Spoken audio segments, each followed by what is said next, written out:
Hello दोस्तों, आप सभी का बहुत बहुत स्वागत है शिवम लश्करी हॉरर चैनल पर। और आज मैं लेकर आ गया हूँ आप लोगों के लिए एक ऐसी डरावनी भूतिया घटना जिसे सुनकर आप लोग बहुत ज़्यादा डर जाएंगे।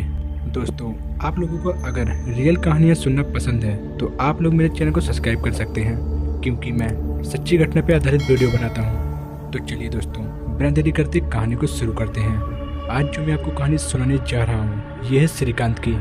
श्रीकांत राजस्थान का रहने वाला है और इसकी उम्र 27 वर्ष है।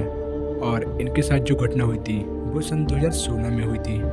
दरअसल साल 2016 में मैं अपनी पढ़ाई पूरी करने के बाद एक प्राइवेट जॉब करने लगा था और मेरी जॉब इंदौर शहर में लगी थी।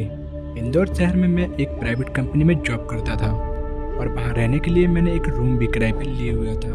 मैंने जिस जगह पे किराए का कमरा लिया हुआ था वो मेरे ऑफिस से बस 5 किलोमीटर की दूरी पर था। जिस कंपनी में मैं काम करता था उस कंपनी में जॉब करने के लिए एक लड़का भी आया हुआ था और उस लड़के का नाम दिनेश था। और वो लड़का भी मध्य प्रदेश शहर का रहने वाला था और वो लड़का भी किराए के रूम के लिए यहाँ से वहाँ भटक रहा था। उस समय मैं भी अपने किराए के कमरे में अकेले ही रहता था, इसलिए मैंने उस लड़के को अपने साथ रहने के लिए कह दिया।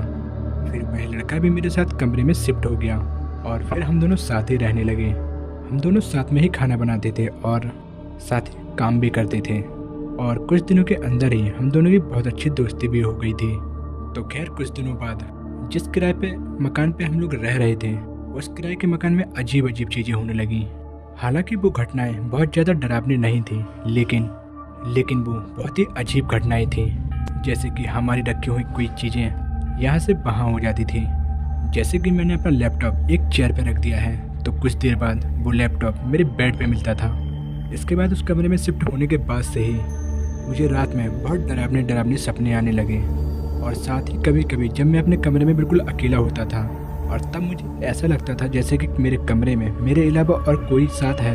मुझे उस कमरे में किसी और की भी मौजूदगी महसूस होती थी, जैसे कि कोई मुझ पर नज़र रखे हुए है। इस तरह की छोटी छोटी घटनाएं हम दोनों के साथ हो रही थी, लेकिन हम दोनों भूत प्रेत चीज़ जैसी चीज़ों पर विश्वास नहीं करते थे, इसलिए हम दोनों इन घटनाओं पर ज़्यादा ध्यान नहीं देते थे। ऐसे ही एक दिन जब मैं अपने कमरे में बिल्कुल अकेला था तो मेरे साथ एक ऐसी भयानक घटना हुई जिसके बाद मैं भूत प्रेत चीज़ों पर विश्वास करने लगा और साथ ही वो मैंने कमरा भी छोड़ दिया। दरअसल हुआ यूँ कि दिनेश को अपने काम से अपने घर जाना था, इसलिए ऑफिस से छुट्टी लेकर दिनेश सीधा अपने घर चला गया। दिनेश के घर जाने के बाद मैं अपने रूम में बिल्कुल अकेला हो गया था, लेकिन मैं सच कहूँ तो मुझे अकेले रहने में बिल्कुल भी डर नहीं लगता था, क्योंकि मैं उस समय भूत प्रेत जैसी चीज़ों पर बिल्कुल भी विश्वास नहीं करता था। तो खैर जिस दिन दिनेश अपने घर गया हुआ था तो ऑफिस से छुट्टी होने के बाद इसलिए मैंने रात का खाना बाहर ही खा लिया था। मैंने सोचा था कि अकेले अपने लिए क्या खाना बनाऊं, क्योंकि खाना बनाने में बहुत झंझट होता है और खाना खाने के बाद बर्तन भी धुलने होते हैं, इसलिए मैंने उस दिन रात का खाना बाहर ही खा लिया था। तो रात का खाना खाकर मैं अपने कमरे में आ गया। तो कमरे में आने के बाद मैंने अपने लैपटॉप में एक मूवी देखी और मूवी देखने के बाद मैं अपने बेड पे सो गया। यहाँ पर एक बात मैं आप लोगों को बताना चाहूँगा कि मेरी उस समय एक आदत थी कि मैं अपने बेड के पास एक कुर्सी रखता था और उसी कुर्सी पर रखकर मैं अपना लैपटॉप चलाता था। इससे ये होता था कि रात को लैपटॉप चलाते समय मुझे नींद आने लगती थी तो मैं लैपटॉप को बंद करके कुर्सी पर ही छोड़ देता था और फिर आराम से सो जाता था। तो उस रात भी मैंने नींद आने के बाद अपना लैपटॉप कुर्सी पर रखकर ही छोड़ दिया और अपने बेड पर सो गया था। तो रात को सोते समय मेरी अचानक से नींद खुल गई। नींद खुलने पर जब मैंने घड़ी पर टाइम देखा तब मुझे पता चला कि उस समय रात के 2 बज रहे हैं। खैर फिर टाइम देखने के बाद मैं दोबारा से सोने की कोशिश करने लगा, लेकिन अब ना जाने क्यों मुझे नींद नहीं आ रही थी और साथ ही मुझे ऐसा भी लग रहा था जैसे कि कोई मुझे देख रहा हो। देखे जाने की वो फीलिंग बहुत ही ज़्यादा स्ट्रॉन्ग थी, लेकिन मैंने सोचा कि अकेले होने की वजह से शायद मुझे ऐसा लग रहा है, इसलिए मैंने इस बात पर ज़्यादा ध्यान नहीं दिया। फिर काफ़ी देर तक मैं अपने बेड पर करवटी बदलते रहा और फिर जब मुझे आधे घंटे तक नींद नहीं आई और फिर मैंने सोचा कि मैं उठकर अपनी बालकनी के पास जाऊं और ताज़ी हवा खाऊं, क्योंकि उस समय ज़्यादा काफ़ी गर्मी भी हो रही थी। मैं आप लोगों को बता दूं कि मेरा कमरा 2nd फ्लोर पे था और मेरे कमरे से अटैच एक बालकनी भी थी।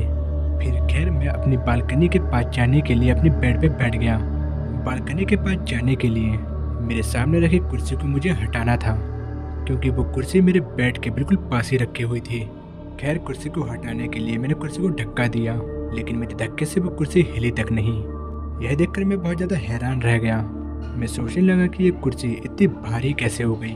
उस कुर्सी पर बस एक लैपटॉप ही रखा था, इसलिए एक हल्के से धक्के से उस कुर्सी को खिसक जाना चाहिए था। लेकिन हैरानी की बात थी कि मेरे धक्के से वो कुर्सी बिल्कुल भी हिली तक नहीं थी।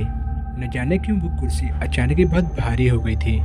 जब मैंने उस कुर्सी को धक्का दिया था तब मुझे एहसास हुआ था कि जैसे कि उस कुर्सी पर कोई बैठा हो। तो खैर फिर मैंने थोड़ी देर बाद उस कुर्सी को दोबारा धक्का दिया, लेकिन इस बार भी वो कुर्सी अपनी जगह से बिल्कुल भी नहीं हिली। लेकिन इसके बाद जब मैंने तीसरी बार उस कुर्सी को धक्का दिया, वो कुर्सी बहुत ही आराम से किनारे हो गई। उस कुर्सी के भारी हो जाने से मुझे बहुत ज़्यादा हैरानी हुई थी, लेकिन तब भी मैंने इस बात पर ज़्यादा ध्यान नहीं दिया, क्योंकि मैंने सोचा कि उस कुर्सी का पैर फर्श पर कहीं अटक गया हो। शायद इस वजह से वो कुर्सी भारी लगने लगी मुझे, जिस वजह से मेरे ढकेलने पर इसलिए वो अपनी जगह से नहीं हिली होगी। खैर इसके बाद मैं अपने कमरे की बालकनी पर चला गया और वहाँ जाकर मैं हवा खाने लगा। फिर बालकनी पे जाने के बाद कुछ मिनट बाद ही मुझे अपने कमरे से किसी सामान के गिरने की बहुत तेज आवाज़ सुनाई दी।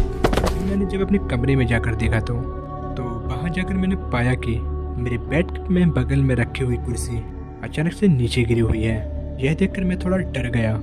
मैं सोच में पड़ गया कि ये कुर्सी अपने आप कैसे ज़मीन पर गिर गई। अब मुझे लगने लगा था कि मेरे साथ कोई पैरानॉर्मल घटना हो रही है। खैर इसके बाद मैंने उस कुर्सी को दोबारा उठाया और वापस से अपने बेड पर जाकर लेट गया। बेड पर लेटने के बाद मैं दोबारा से सोने की कोशिश करने लगा, लेकिन न जाने क्यों मुझे नींद ही नहीं आ रही थी। फिर बेड में कुछ देर लेटने के बाद मुझे अचानक से बहुत तेज ठंड लगने लगी। उस समय न जाने क्यों मेरे कमरे का टेम्परेचर बहुत कम हो गया था। टेम्परेचर कम होने की वजह से मैं बहुत ज़्यादा हैरान था। मैं सोच में पड़ गया था कि इस मार्च के महीने में इतनी ठंड कैसे बढ़ सकती है। उस समय मेरे साथ क्या हो रहा था मुझे कुछ भी समझ में नहीं आ रहा था। तभी मुझे ऐसा लगने लगा जैसे मेरे उस कमरे में मेरे साथ कोई और भी है, और मुझे साथ ही बहुत ज़्यादा डर भी लग रहा था। मैं अपनी आंखें बंद करके लेटा हुआ था। डर के मारे मैं अपनी आंखें तक नहीं खोल रहा था। उस रात में वो रात गुजर जाने का इंतजार कर रहा था। मैं अपनी आंखें बंद करके अपने बेड पर लेटा ही था कि मेरे बेड के बगल में रखी हुई कुर्सी अचानक से फिर से गिर जाती है। कुर्सी के गिरने की आवाज़ से मैं एकदम से चौंक गया और एक झटके से उठकर मैं अपने बेड पर बैठ गया।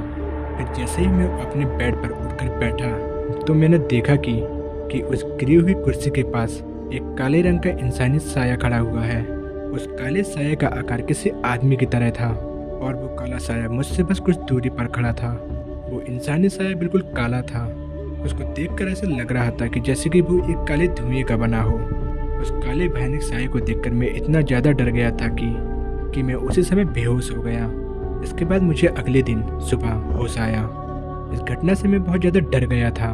साथ ही मैं ये भी जान गया था कि हम इंसानों के अलावा भी इस दुनिया में कई रहस्यमयी खतरनाक चीज़ें भी रहती हैं। तो खैर इस घटना के बारे में मैंने अपने दोस्त को भी बताया और फिर कुछ दिनों के बाद ही हमने दूसरा किराए का कमरा ले लिया। वो पुराना कमरा छोड़ने के बाद भी मुझे उस काले साये के डरावने सपने भी आते रहे, लेकिन कुछ दिनों बाद ही मुझे ये सपने आने बंद हो गए।